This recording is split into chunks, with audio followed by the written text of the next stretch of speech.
celebrations. Have you finished? The 44th anniversary. Have you finished? When are you going to remember the victims of the NRA war? When? You have had 44 times of congratulating the winners. When are you going to sympathize with the losers? And those who became victims of NRA? By coincidence, every family in Uganda has its story. Just like my extended family also has its own stories. And one of them is that in 1979, while at Mbarai School, sleeping in London House, my uncle, who goes by the name Patano Uncle, the last of the siblings of my late father, my paternal uncle, Bareche Israel, attended an assembly that was addressed allegedly by Lieutenant Colonel Museveni, 1979. He was inspired. He joined the UNLA. He joined the army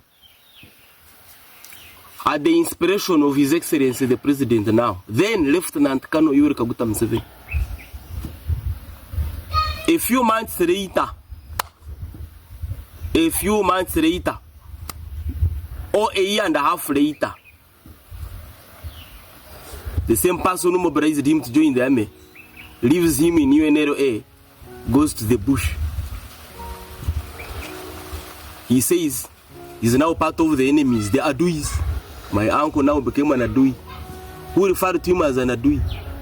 Those who recruited him in Fronasa, called him Adui. And they started fighting. I'm very sure it's just an example of many who were called Aduis by the very people that recruited them. In the same month, when he went to the bush, General Museveni went to the bush. In the same month, my uncle, while in Koboko, because he had been deployed in Koboko, was rounded up by UNLA, fellow UNLA members, who blamed him for having been recruited by Museveni and killed him. I was a toddler, but the story is still vivid in my mind because as a family we buried a banana plant. So the question is, when will the victims of NRA be remembered? When will they be remembered? Like Israel Bareche, my uncle. When will they be remembered? Because as I've said, every family has its own story. When will the victims of NRA be remembered? When will that be?